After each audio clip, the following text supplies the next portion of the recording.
ओम। आप सभी को सादर नमस्ते। जय श्री राम। मेरे YouTube चैनल वसुधा के रंग में आप सभी का स्वागत है। बंधुओं, आधुनिक युग में विवाह आदि में बड़े दिखावे होते हैं और दहेज भी काफी मोटा मोटा दिया जाता है। वो दहेज वर पक्ष को दिया जाता है, कन्या पक्ष की ओर से। बंधुओं, क्या आपने सुना है कि स्त्री धन क्या होता है? कन्या को कौन सा ऐसा धन प्राप्त होता है जिसकी वो स्वतः अधिकारिणी होती है और उसे किसी से इस बात की परमिशन नहीं लेनी पड़ती? तो आइए हमारे ग्रंथ क्या कहते हैं इस बारे में। तो आइए देखते हैं मनुस्मृति क्या कहती है कि स्त्री के पास कौन कौन सा धन होता है जो उसे स्वतः प्राप्त होता है और वो अधिकारिणी बन जाती है उस धन की अपने आप। तो मनुस्मृति कहती है, महाराज मनु कहते हैं 9वें अध्याय में कि स्त्री के पास 6 प्रकार का धन होता है। जो मनुस्मृति है उसमें स्त्रियों की स्थिति बहुत बुरी है, ऐसा सामान्य जनमानस में प्रचलित है और इसमें सामान्य जनमानस की कोई भी गलती नहीं है, क्योंकि हमारे शास्त्रों के साथ ऐसा किया गया। उसमें इस तरह की अनर्गल बातें डाली गई। परंतु जो संस्कृत के विद्वान हैं, इस ग्रंथ का जो लेखक भी है जिसने विशुद्ध मनुस्मृति को लिखा है, वो लेखक भी यही कहता है कि उन्होंने जो भी अप्रासंगिक बातें हैं जो महाराज मनु की शैली से बिल्कुल भी मैच नहीं करती हैं, उनको उन्होंने निकाला है, अलग किया है। और हम स्वयं ही सोचे बंधुओं कि एक ही जगह 2 प्रकार की बातें कैसे हो सकती हैं, जहाँ पर एक व्यक्ति एक अधिकार की भी बात करता है और हर प्रकार से हर क्षेत्र में नारियों का सम्मान करता है, वही अपने ग्रंथ में सारी चीज़ें लिखता है, फिर वही स्त्रियों की दयनीय स्थिति, स्त्रियों को बहुत ही तुच्छ कैसे प्रदर्शित कर सकता है।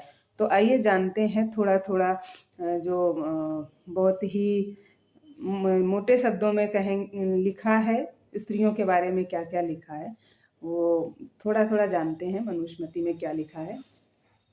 क्योंकि ये जो भी इसका संकलन करता है, अनुसंधान करता है, उन्होंने उन प्राक्षेपित बातों को अलग करके और बड़े ही स्पष्ट तरीके से यहाँ पर प्रस्तुतिकरण दिया है।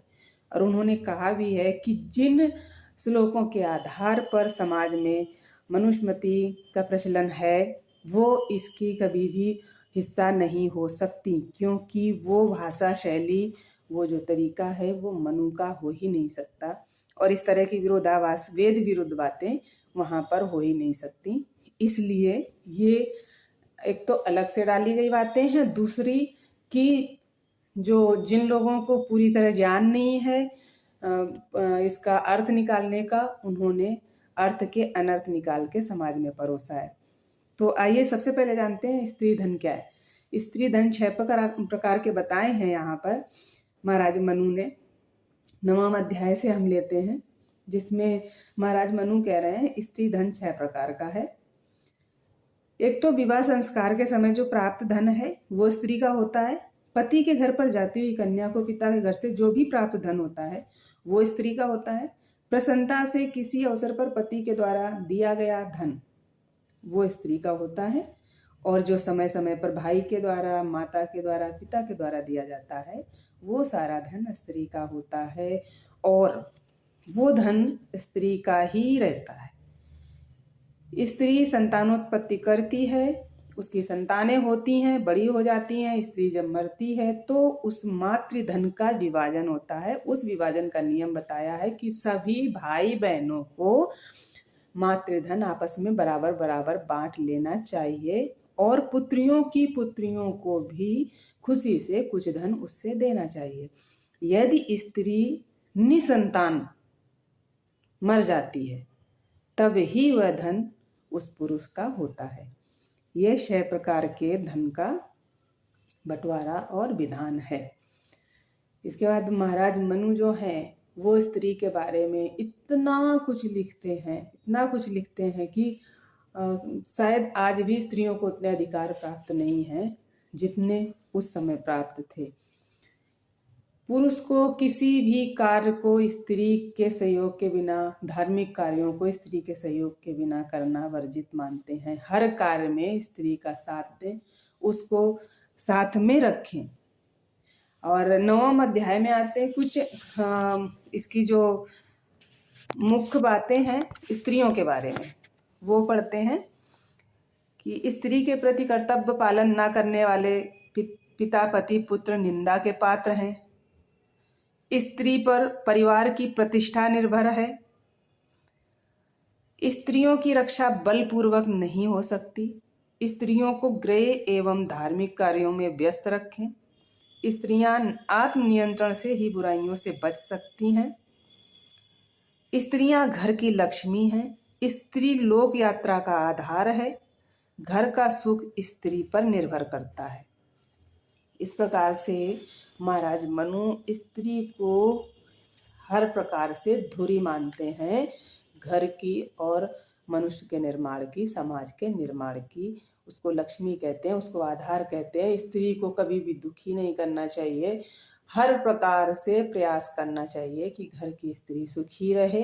अपनी क्षमताओं के अनुसार उसे जो भी आभूषण आदि से, अच्छे भोजन की व्यवस्थाओं से, अच्छे व्यवहार से, अच्छे आचरण से, मधुर वचनों से सदैव स्त्री को प्रसन्न रखें, ताकि घर का जो वातावरण है वो सुखद रहे, अच्छा रहे और एक सुंदर गृहस्थ जीवन चल सके।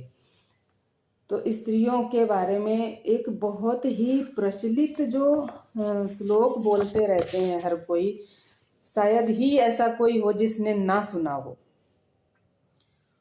वो श्लोक है कि यत्र नार्यस्तु पूज्यन्ते रमन्ते तत्र देवताः, यत्रैतास्तु न पूज्यन्ते सर्वास्तत्र फलाः क्रिया।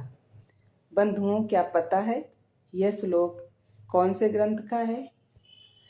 जी हाँ, यह श्लोक है मनुस्मृति के 3 अध्याय का, जिसमें महाराज मनु लिखते हैं कि जिस कुल में नारियों की पूजा होती है, सत्कार होता है। पूजा का अर्थ ये नहीं कि उनकी आरती थाली लेके उतारते रहो। आदर, सत्कार, उनके भावनाओं का सदैव सम्मान, उनको सदैव सुखी रखने का, खुश रखने का प्रयास, हर प्रकार से यही स्त्रियों की पूजा है। तो जिस कुल में नारियों की पूजा होती है, आदर सत्कार होता है, वह जो कुल है वह सदैव सुखी रहता है। दिव्य संतान, दिव्य गुण, दिव्य भोग उस कुल को प्राप्त होते हैं। और वह जिस कुल में नारियों की पूजा नहीं होती है, अर्थात नारियों का आदर सत्कार सम्मान नहीं होता है, वहाँ पर सारी क्रियाएं निसफल हो जाती हैं। और इस श्लोक को तो बहुत बार वो लोग भी पूजते हुए नजर आते हैं, बोलते हुए नजर आते हैं, बोलते हुए सुने जाते हैं, जो लोग मनुस्मृति का विरोध करते हैं। तो बंधुओं, हमारे जो भी ग्रंथ हैं, हमारे धार्मिक ग्रंथ हैं, जो हमें जीवन पद्धति सिखाते हैं, जीवन शैली सिखाते हैं, जो हमारी पहचान है, जो हमें हर प्रकार से मजबूत बनाते हैं, हमारे जीवन को सुखी बनाते हैं, उनको हमारे समाज में इस तरह से परोस दिया गया कि हम भ्रमित हों, हम आपस में लड़ें और हम कभी भी उस सच्चाई तक ना पहुंच पाएं। इसलिए हम सबका प्रयास होना चाहिए कि हम सच्चाई को जानें।